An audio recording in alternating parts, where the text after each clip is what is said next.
வணக்கம். ரஜினிகாந்த் அவர்களுடைய குரு பக்தி அப்படிங்கிறது எந்த அளவுக்கு நம்ம எல்லாருமே எண்ணி வியக்கக்கூடியதா இருக்கு. அவர் இவ்வளோ பெரிய உயரத்தில் இருக்கார், இன்னைக்கு உலகமே போற்றுகிற ஒரு இடத்துல இருக்கார் அப்படின்னா அதுக்கு இது எவ்வளோ பெரிய ஒரு காரணம்.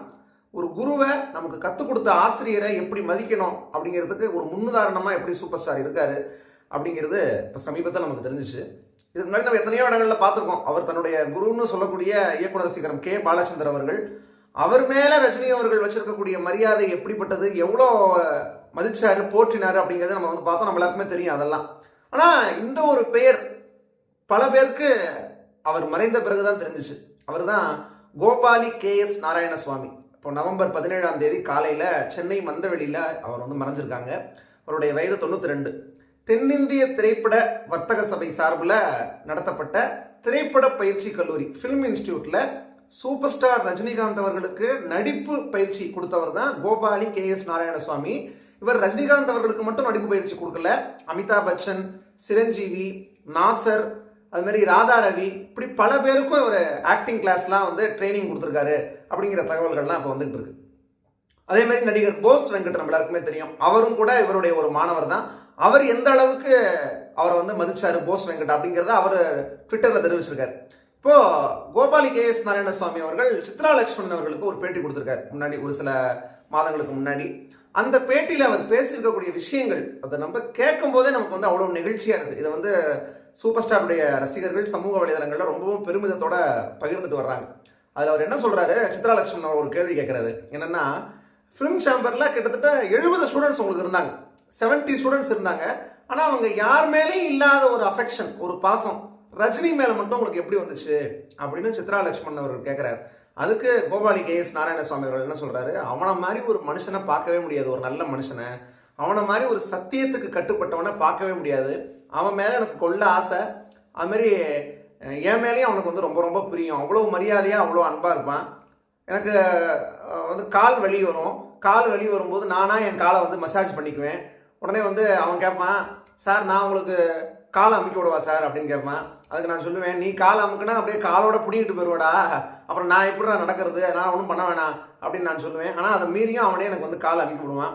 அவனுக்கு நான் சொல்லி கொடுக்கும்போது ஒரு கன்னத்தில் ஒரு அறை விட்டா கூட இன்னொரு கன்னத்தை காமிச்சு இதுலேயும் அரைங்க சார் அப்படின்னு கேட்பான். அந்த அளவுக்கு குருகுல வாசம்னு சொல்லுவாங்க பாருங்க.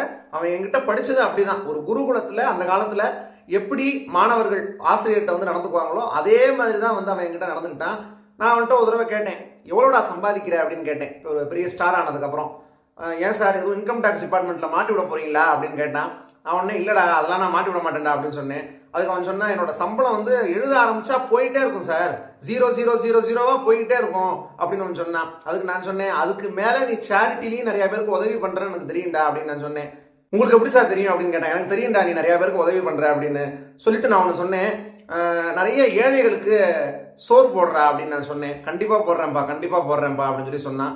நான் கோபாலி KS நாராயணசுவாமி அவர்கள் பார்க்கக்கூடிய எல்லார்ட்டையுமே, தன்னுடைய மாணவர்கள், அவர் பழகின மனுஷங்க, இப்படி எல்லார்ட்டையுமே அவர் சொல்லக்கூடிய வார்த்தை எல்லாருக்கும் சோறு போடு அப்படிங்கிற அந்த வார்த்தையை தான். அதே வார்த்தையை தான் நடிகர் போஸ் வெங்கட் அவர்கள்கிட்டையும் கோபாலி KS நாராயணசுவாமி அவர்கள் தெரிவிச்சிருக்காங்க. அதே மாதிரி இந்த விஷயத்த சொன்ன உடனே கோபாலி KS நாராயணசுவாமி அவர்கள் அடுத்த ஒரு விஷயம் சொல்றாரு. என்னன்னா, ஒரு நாளைக்கு 750 பேர், அதாவது 750 பேருக்கு ஒரு நாளைக்கு அவன் சாப்பாடு போட்டுக்கிட்டு இருக்கான். இப்பவும் அதை பண்ணிக்கிட்டு இருக்கான் தொடர்ந்து அப்படின்னு கோபாலி நாராயணசாமி அவர்கள் சொல்றாங்க. அதே மாதிரி ஒரு தடவை ஃபிலிம் இன்ஸ்டிடியூட்ல ஆசிரியராக இருக்கும்போது இவருடைய மனைவி இவருக்கு சாப்பாடெல்லாம் கொடுத்து விடுவாங்க. அப்போ இவருக்கு பக்கோடா ரொம்ப பிடிக்கும் நாராயணசாமி அவர்களுக்கு, ரவா தோசையும் ரொம்ப பிடிக்கும். அது எல்லாத்தையும் டிஃபன் பாக்ஸில் வச்சிருப்பாரு. உடனே ரஜினி அவர்கள் என்ன பண்ணுவாராம், அதில் இருக்கிற பக்கோடா எல்லாத்தையும் சாப்பிட்டு முடிச்சுட்டு இவர்கிட்ட சார் உங்களுக்கு பக்கோடா வச்சிருக்கேன் சார், சாப்பிட்றீங்களா அப்படின்னு கேட்பான். என்னடா எல்லாத்தையுமே தின்னுட்ட போல இருக்கு அப்படின்னு கேட்பேன். ஆமாம் சார் தின்னுட்டேன் சார் அப்படின்னு சொல்லுவான். எல்லா பக்கோடாவையும் சாப்பிட்டு அந்த டிஃபன் பாக்ஸை நீட்டாக கழுவி அலம்பி தொடச்சி வச்சிருவான். அதை அந்த மாதிரி நிறைய சேட்டைகள் குறும்புத்தனங்கள்லாம் என்ன பண்ணியிருக்கான் அப்படின்னு நாராயணசாமி அவர்கள் சொல்கிறாங்க. நாராயணசாமி அவர்கள் சாதாரணமாக அந்த நடிப்பு பயிற்சி கொடுக்கக்கூடிய ஒரு இடத்துக்கு வரல. அவருக்கு பல முகங்கள் உண்டு. தூர்தர்ஷன்ல முன்னாடி இயக்குனராக அவர் பணியாற்றிருக்காரு. இந்தியன் எக்ஸ்பிரஸ்ல நிறைய படங்களுக்கு விமர்சனம் எழுதியிருக்காரு. அதே மாதிரி புனேல இருக்கக்கூடிய நேஷனல் ஸ்கூல் ஆஃப் டிராமாவுடைய முதல் மாணவரும் கோபாலி நாராயணசாமி அவர்கள் தான். எல்லாரு மேலேயுமே ரொம்ப அன்பும் ஒரு கருணையும் வைத்திருக்கக்கூடிய ஒரு மகத்தான ஒரு மனிதர். போஸ் வெங்கட் அவர்கள் என்ன சொல்லியிருக்காரு அப்படின்னா 1997 அவர் ஆட்டோ ஓட்டுநராக இருந்திருக்காரு போஸ் வெங்கட் அவர்கள். அப்போ சாம்பர்ல வந்து உலக படங்கள்லாம் இப்போ தொடர்ந்து போடுவாங்க. நான் வந்து பார்க்க போனேன். அப்படி ஒரு ஹங்கேரியன் படத்தை பார்க்கறதுக்காக நான் சாம்பருக்கு போயிருந்தேன். படம் பார்த்துக்கிட்டு இருக்கேன். எனக்கு பக்கத்துல ஒரு வயசானவர் அதில் வரக்கூடிய ஒவ்வொரு காட்சியும் அவ்வளோ ரசிச்சு பார்க்குறாரு. பல காட்சிகள்ல அவர் சிரிக்கிறாரு, கை தட்டுறாரு. அவர் சிரிக்கிறத பார்த்துட்டு நானும் சிரிக்கிறேன். எனக்கு படம் புரியல. அவரை ஃபாலோ பண்ணி நான் வந்து சிரிச்சுக்கிட்டே இருக்கேன். படம் முடிஞ்சதுக்கு அப்புறம் என்கிட்ட கேட்டாரு, படம் எப்படி இருந்துச்சு அப்படின்னு கேட்டாரு. படம் புரிஞ்சான்னு கேட்டாரு. புரியல சார் அப்படின்னு. அப்புறம் எப்படி சிரிச்ச அப்படின்னாரு. உங்களை ஃபாலோ பண்ணி அப்படியே சிரிச்சேன் சார் அப்படின்னு சொன்னேன். உடனே தேட்டரை விட்டு வெளியில வந்துட்டேன். படம் பார்த்துட்டு கொஞ்சம் தூரத்துல தள்ளி ஆட்டோவை நிறுத்தி வச்சிருந்தேன். அங்கே போய் என்னோட கலர் ட்ரெஸ்ஸை கழட்டிட்டு காக்கி ட்ரெஸ்ஸை மாட்டிக்கிட்டேன், அந்த ஆட்டோ டிரைவருக்குரிய ட்ரெஸ்ஸை. அப்போ சவாரிக்காக நின்றுட்டு இருந்தேன். அதே நபர் திரும்பவும் வந்தார். அதே வயதான நபர். ஆட்டோ டி நகர் போகுமா அப்படின்னு கேட்டார். போகும் அப்படின்னு சொன்னேன். வீட்டில் கொண்டு வந்து விட்டுரு அப்படின்னாரு. நான் இவர் வந்து வண்டியில் ஏற்றிட்டு போய் டி நகரில் வீட்டில் விட்டேன். ஒரு பெரிய வீடு. ஆட்டோவுக்கு கொண்டு வந்து விட்டதுக்கு காசை கொடுத்துட்டாரு. கொடுத்துட்டு வீட்டுக்குள்ளே வந்து ஒரு காஃபி சாப்பிட்டு போ அப்படின்னாரு. நானும் தயக்கத்தோட வீட்டுக்குள்ளே போனேன். உள்ளே போனால் ஒரு ஆச்சாரமான ஒரு ஐயர் வீடு அது.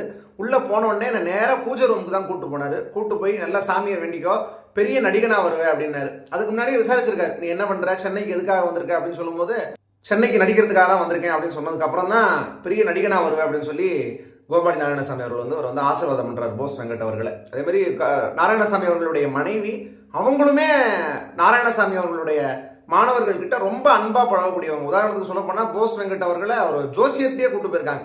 கூட்டு போய் அவன் எப்படிப்பட்ட நடிகனா வருவான்னு பார்த்து சொல்லுங்க அப்படிலாம் போய் கேட்டிருக்காங்க. அதுமாரி அவர்கிட்ட வந்து மாணவராக அவர் சேர்றாரு போஸ் வெங்கட் நாராயணசாமி அவர்கள்ட்ட. அப்போ ஒரு 100 ரூபாயும் ஒரு வெத்தலை பாக்கியும் கொடுத்து ஒரு மாணவராக ஆகிறாரு. அதுக்கு பிறகு ஒரு சினிமாவுக்கு போய் சீரியல்லாம் நடித்து நடிகர் ஆனதுக்கு அப்புறம் அதே 100 ரூபாயை அன்பளிப்பாக நாராயணசாமி அவர்கள் போஸ் வெங்கட் கிட்ட திருப்பி கொடுத்துருக்காரு.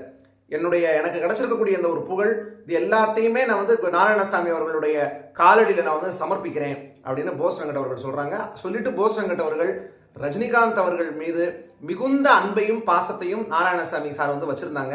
அவருடைய இறுதி ஊர்வலத்துக்கு அவர் இறந்து போனோடனே அவருக்கு இறுதி மரியாதை செய்வதற்காக வந்த ரஜினி சாருக்கு என்னுடைய நன்றியை தெரிவிச்சுக்கிறேன் அப்படின்னும் போஸ் வெங்கட் அவர்கள் தெரிவிச்சிருக்காங்க. இந்த குரு அப்படிங்கிற வார்த்தை ஒரு சாதாரண வார்த்தை கிடையாது. மாணவர்களை அறியாமை அப்படிங்கிற இருட்டிலிருந்து கல்வி அறிவு அப்படிங்கிற ஒரு வெளிச்சத்துக்கு அழைத்து செல்பவர் அப்படிங்கிறது தான் அந்த குரு அப்படிங்கிற சொல்லுக்கு இருக்கக்கூடிய ஒரு பொருள். இதெல்லாம் வந்து ரஜினி அவர்கள் படிச்சிருப்பாங்க. அது மாதிரி பெரியவங்களுடைய காலில் விழுகிறோம், ஏன் விழுகிறோம் அப்படிங்கிறதுக்கு கூட ஒரு விளக்கத்தை சொல்லியிருப்பாரு சூப்பர் ஸ்டார். இது வந்து பெரியவங்களுடைய காலில் விழுகிறதுக்கு வேற எதுவும் பெரிய காரணம்லாம் கிடையாது. அவங்க வாழ்க்கையில மேடு பள்ளங்கள் கஷ்டங்கள் எல்லாத்தையும் கடந்து வந்திருப்பாங்க. பல பாதைகளை வந்து அவங்க வாழ்க்கையில கடந்து வந்திருப்பாங்க. அவங்களுடைய கால் பாதங்கள் அது வழியா வந்திருக்கும். அப்படி மேடு பள்ளம் எல்லாத்தையும் கடந்து வந்த அந்த பாதங்களை வணங்கணும் அப்படிங்கிறதுக்காக தான், அவங்களுடைய அனுபவத்துக்காகவும் அவங்களுடைய ஒரு அந்த முதிர்ச்சின்னு ஒன்று இருக்கு பாருங்க. முதியவர்கள் அப்படின்னா அந்த முதுமை அவர்கள் வந்து முடிந்த கதை அப்படின்னு சொல்ல முடியாது. அந்த முடிந்த கதை அப்படிங்கிறதுல என்ன பொருள்னா, அவர்கள் அனுபவத்தை முடிந்திருக்கிறார்கள். அனுபவத்தை முடிந்த கதை தான் முதியவர்களுடைய கதை, அனுபவப்பட்டவங்களுடைய கதை. அப்படிங்கிறப்போ அவங்களுடைய கால் பாதத்தை தொட்டு வணங்கணும் அப்படிங்கிறதுனால தான் அவங்களுடைய காலில் வந்து நம்ம விழுகிறோம் அப்படிங்கிறதையும் ரஜினி அவர்கள் மேடையில் சொல்லியிருப்பாங்க. இது எல்லாத்தையும் ரஜினி அவர்கள் வெறும் சொற்களால் பேசுறதோட மட்டும் நிறுத்துறது கிடையாது, செயல் வடிவத்திலையும் அதை ஃபாலோ பண்ணிக்கிட்டு இருக்காரு அப்படிங்கிறதுக்கு தான் இந்த ஒரு நிகழ்வு ஒரு உதாரணம். நாராயணசாமி அவருக்கு இறுதி மரியாதை செலுத்துறதுக்காக ரஜினி அவர்கள் போன இடத்துல அவங்களுடைய மனைவி அவங்களுடைய உறவினர்கள்லாம் இருந்தாங்க. அவங்களோட கை குலுக்கி அவங்களுக்கு ரஜினி அவர்கள் கொடுத்த ஆறுதல், அந்த காணொலியெல்லாம் பார்க்கும்போது நமக்கு அவ்வளோ ஒரு நெகிழ்ச்சியாக இருந்தது. நிச்சயமாக அது அவங்களோட குடும்பத்துக்கு ஒரு மிகப்பெரிய ஒரு ஆறுதலாக இருக்கும், ஒரு தைரியத்தை கொடுக்கும். ரஜினி அவர்கள் போய் அங்கே இறுதி மரியாதை செஞ்சது அப்படிங்கிறது. இப்படி ரஜினி அவர்கள்ட்டேருந்து கற்றுக்கொள்ள வேண்டிய பண்பு நலன்கள் ஏராளமாக இருக்குது. அதில் ஏதாவது ஒரு 1% கற்றுக்கொண்டா கூட வாழ்க்கையில் எல்லாருமே பெரிய இடத்துக்கு போகலாம். அந்த வகையில் இந்த ஒரு பதிவை அவங்களோட பகிர்ந்து கொண்டதில் ரொம்ப ரொம்ப மகிழ்ச்சி. நீங்களும் இந்த வீடியோ கண்டிப்பாக அதிகமான பேருக்கு பகிருங்க. ரஜினி அவர்களுடைய அந்த ஒரு குரு மேலே அவர் வச்சிருக்கக்கூடிய அந்த ஒரு மரியாதை, அதை அவர் வெளிப்படுத்தின விதம், இது பற்றின உங்களுடைய கருத்துக்களையும் கீழே கமெண்ட் பண்ணுங்க. தொடர்ந்து அடுத்தடுத்து பல்வேறு பதிவுகளில் சந்திப்போம். நன்றி.